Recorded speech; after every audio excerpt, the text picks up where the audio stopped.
So, this morning, I heard my parents going on a rant about how people back in their home country don't know how to keep stuff clean, which is a pretty normal rant for people from their generation or just any figures of authority. And they were also talking about how kids these days have too much time to think about nonsense like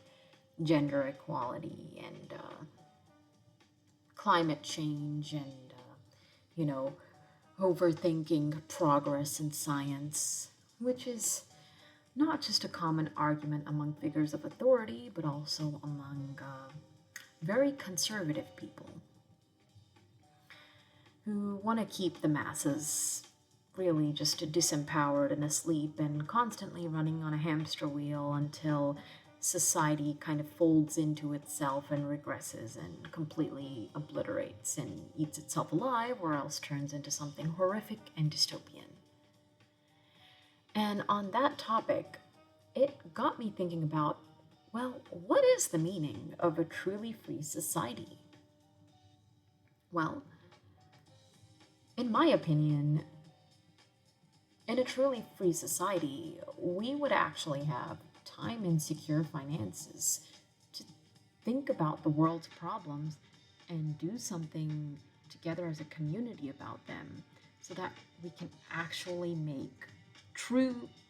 progress and not just continue the same patterns of war and bloodshed and violence and bigotry, but with, updated technology. And instead of improving the world being considered an inconvenience or, like a mental illness or only belonging to the hands of politicians or the elitists who are stereotypically supposed to be the only ones who have time to think about this stuff. All of us as a collective would be able to sit down and get together and have discussions about a lot of these problems that really don't seem to be getting any better. If we actually created a society in which we had time and space to do this, it could potentially mean the ending of war to a great extent. So our society wouldn't have to get to a tipping point to convince those with power and money to make big necessary changes. It would also mean increased morale and sense of community among people. So, exactly is the argument for humans being stuck in survival mode, which seems to be an argument that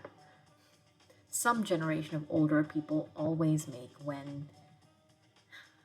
they're scared of how fast society is progressing, which is a very necessary fear. And I think we do need some level of conservatism to keep us from being absolutely chaotic or progressing too quickly before we're even ready for it. Well, in one sense, I think that with the aspects of a society that was more built on survival mode, like farmers or hunter gatherers, well, going back and looking back at those parts of history or even experiencing them could definitely give a lot of us who are, just super entrenched in our woes and worries about material stuff and in this hyper capitalistic mindset that can sometimes make us greedy and ungrateful and unnecessarily worried and anxious and sick to our stomach. Looking back at those societies and the way people lived back then definitely gives us a sense of gratitude that I think is really necessary. And I think it's always great for humans to be able to appreciate what they do have, even when their situation doesn't look great or looks a bit dire, because I think, in a sense, that's kind of what keeps us resilient. It's kind of like that thing people do when they're in a tough situation and they look at someone else, as terrible as this is, and say, well, at least I'm not Joe over there who got evicted from his house and fired from his job and broke up with his girlfriend all in the same week. I mean, sure, I may be in debt to my school and uh, currently a bit jobless, but hey, I have a roof over my head and I have the means to get myself back together, even if it's a bit uncertain right now. So, in that sense, looking back at history does give us a much needed sense of morale and strength and resilience that I feel like a lot of us are missing. And I think we need that strength and resilience in our current society, which seems to be headed towards a rather dark direction. Now, should we actually force people to live like hunter gatherers and farmers, or should we make society go backwards in time because we think it's necessary for humans, or that it's a sort of punishment they should face for being ungrateful little bitches? No, I don't think so. I think it should be there purely for positive reasons, not for negatives. Besides, in a country that is facing ever-growing financial inequality, to me that sort of argument is just used by the powerful and wealthy, or those who are just ignorant uh, to their own biases and wrong beliefs, that it's basically just a way to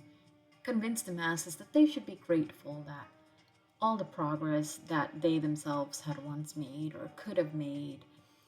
is being taken away from them, along with their intellectual property and all the credit and everything they once owned. So,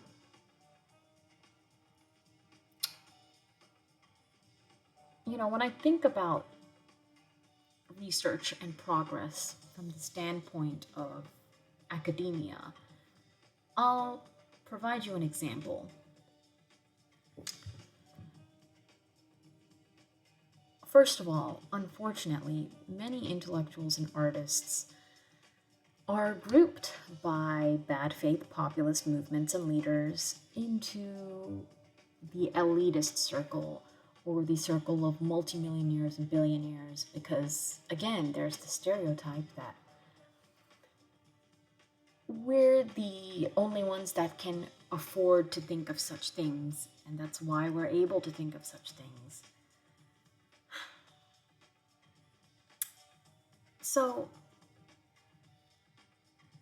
part of me sees and understands and has even experienced where a lot of this anger towards institutions and academics has come from, especially when it comes to pharmaceuticals. You know, there are amazing breakthroughs being made on cancer research and a new drug for depression or addiction treatment. But at the same time, insulin is becoming less and less affordable. Heck, a lot of people can barely even afford milk or groceries. So I think under those sorts of conditions, it's really easy for the population to be swayed, to be like, well, what's a new drug on depression when I may die from when I may die from high blood glucose, which is a very fair point. And that in itself can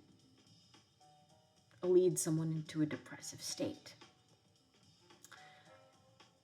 And these are the sorts of conditions that make it really convenient for bad faith authority who mask themselves as pro people to make arguments against academia and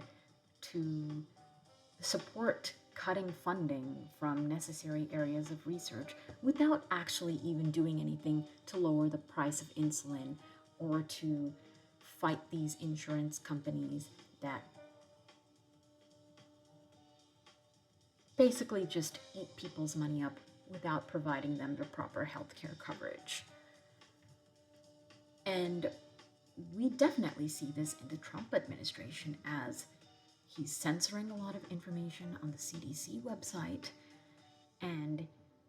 he's definitely not doing anything, in my eyes, to make neither insulin nor milk nor a lot of other things like affordable housing more affordable. So, this whole thing that insulin being affordable and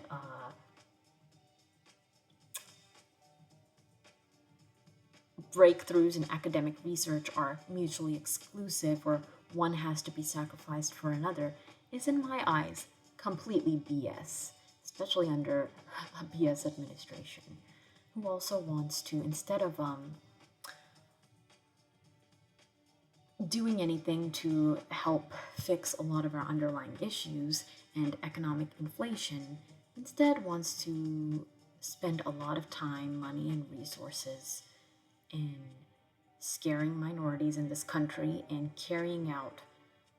mass deportations, not just towards illegal immigrants, but also legal immigrants and random American citizens who are now, the law is just cracking down on to an obnoxious extent. The law meaning, ICE agents.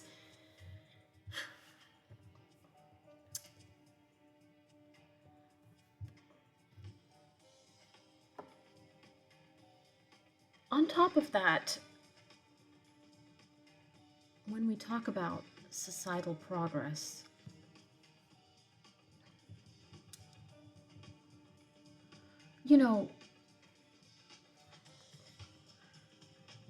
we as humans are given the label of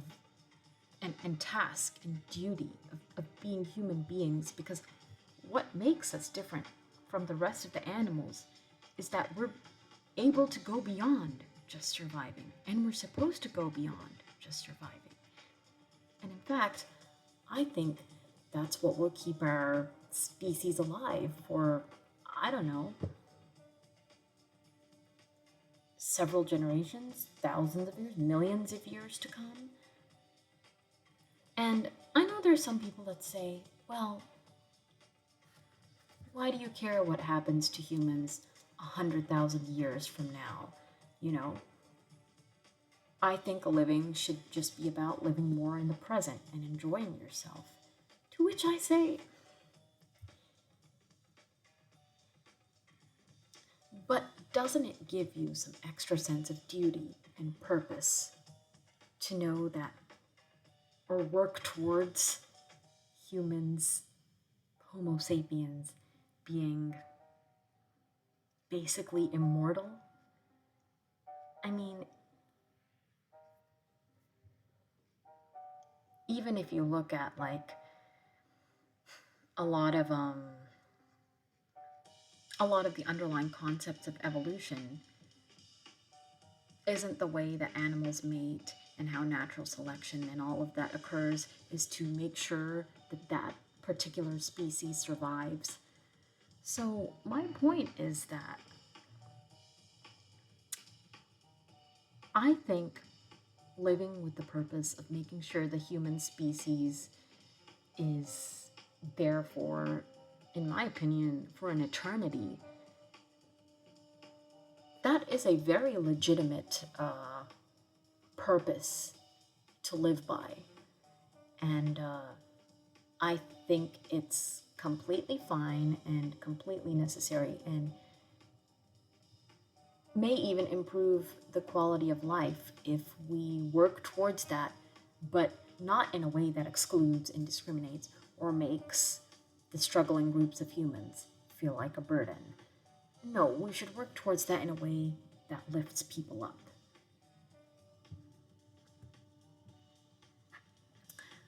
I think we as humans sometimes forget that as conscious beings, our ability to think past the level of survival is what makes us so unique and capable of expanding further than we have ever imagined. Though we can try and be more careful, peaceful, inclusive, patient, and more ethical and considerate about this expansion than we have in the past. Whether it involves the people taking a stance against late stage capitalism or the oppressed and industrious trying to stay good under its boot, uh, both may be coming from a good place. However, sometimes they don't always realize how they're feeding into regression by trying to survive under outdated systems which force them to be in survival mode. The whole point of righteousness of certain narcissistic and tyrannical people and figures is to make the oppressed feel like they should be thankful just to be alive, no matter how much suffering, abuse, withholding of freedoms, and lack of justice they are being subject to. If we truly want to make progress for as many people as possible, we should try and create a world in which as many of us as possible are not just happy to be alive, but are also happy to be thriving, awakened, and conscious enough to see that we are much more than how the current world tries to define us, define our worth by our level of productivity. And I'm not just talking about the material stuff, as there is a way to do this without getting lost in decadence and bad habits. Again, I think this will require a type of collective awakening.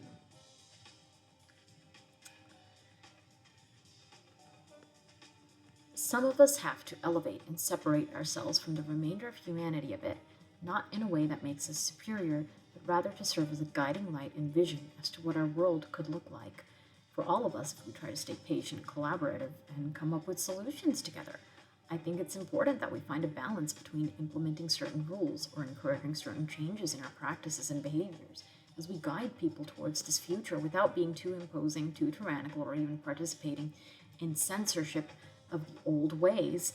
If we truly want to make this, or the new ways too, if we truly want to make this a democratic process that is appealing to more people and prevent another societal pendulum swing that causes us to go backwards yet again. We can also enjoy a diverse array of media, literature, music, and history without being influenced by it. And media censorship is not necessary. And when it comes to the naive or children, then we can take more social responsibility to be careful the type of media we present them with at certain ages without actually censoring the media completely or preventing those future generations from ever seeing certain media. This, however, will be a bit of a slow and steadier process, though when it comes to making sure we prevent the obliteration of our planet and species in particular, some things may need to be done a bit more speedily, especially concerning climate change. The same goes for teaching humans how to be a bit more humane, compassionate, and understanding. We should not try to allow those who try to make us feel bad about what we have and the ideals we hold to cause us to feel guilty about wanting better for both ourselves and the world, because that is not actually doing anyone a favor. Ultimately, if humanity doesn't have some sort of vision or direction in mind, then what is the point of working day and night every day? What is the point of saving lives every day? And what is the point of suffering if we can't promise a better future or even a future at all? I hope these are things more of us can take into consideration. I'm sure there are a lot of people that wonder what is the point of me spending so much time bringing certain topics up and analyzing certain matters. Well, here is my answer. If we don't learn to understand why these matters are important, then history will keep repeating itself, even if it looks a bit different each time, and we will never truly make progress. I believe, similar to how there are a limited number of attempts on certain board exams, I believe with the way humanity is progressing technologically and societally, that we have a limited number of attempts left as to how many times we can allow the same types of human dynamics behaviors, actions, and our outdated and justifies the means mentality to result in similar types of large-scale failures, aka war, division, and destruction over and over again before it leads to our utter and complete obliteration through, I don't know, like a nuclear explosion.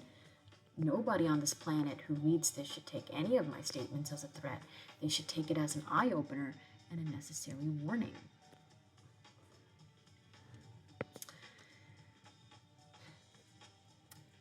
And so, on the topic of all of that,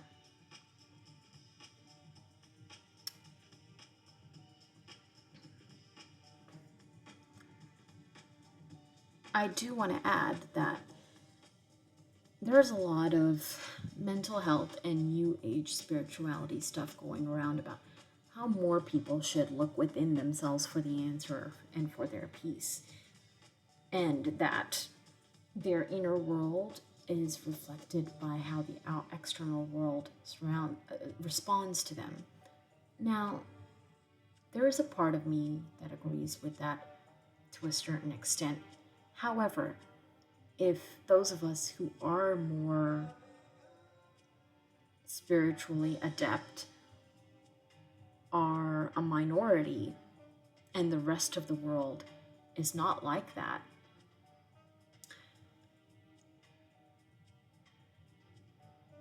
and there's still these large forces that are out of our hand that could, like, for example, like economic inflation and America being headed towards fascism. I mean, us as a minority can try to provide our own safe space and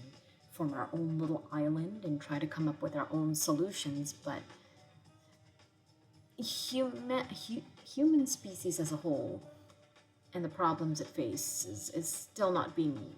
resolved. And what's the chance of all of us spiritually awakened people actually finding each other and going off onto our own separate island? I mean, the chances of that are pretty freaking slim. What I'm trying to say is, the external world, sure, can in some ways be a reflection of our internal world. At the same time, our own world and our reaction can also be a response to external circumstances, meaning this whole thing is a two-way street, meaning actually, objectively, certain external circumstances do need to change quite significantly, and we need to have time to think about that and get together and come up with issues without completely going at each other's throats, come up with solutions without completely going at each other's throats or starting another war in order to get that done. So, yeah, all of this stuff has to be taken and looked at in a more nuanced manner. And we all know also that the structure of the nuclear family has completely ruined the structure of the nuclear family, how conservatism sometimes puts too much emphasis on that, and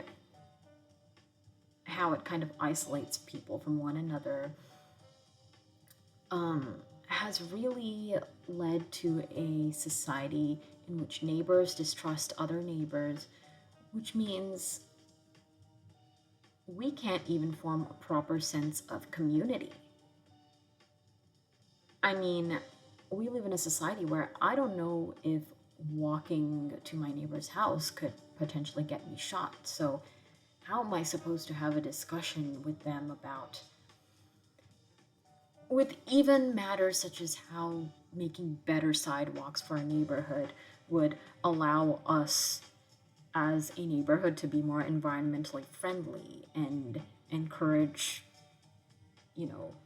being healthier with our bodies? If I can't even walk to someone's house without the fear of being shot, is my point. So, yeah, Our internal world is undeniably tied to the external world and also vice versa. So we're going to have to figure out, larger and larger collectives of us are going to have to open our eyes to this very fact before it's too late, and learn to form a better sense of community and morale with each other despite our differences from which family or background we come from. That truth is undeniable. Alrighty, well, that's all for my rant for today. Ciao!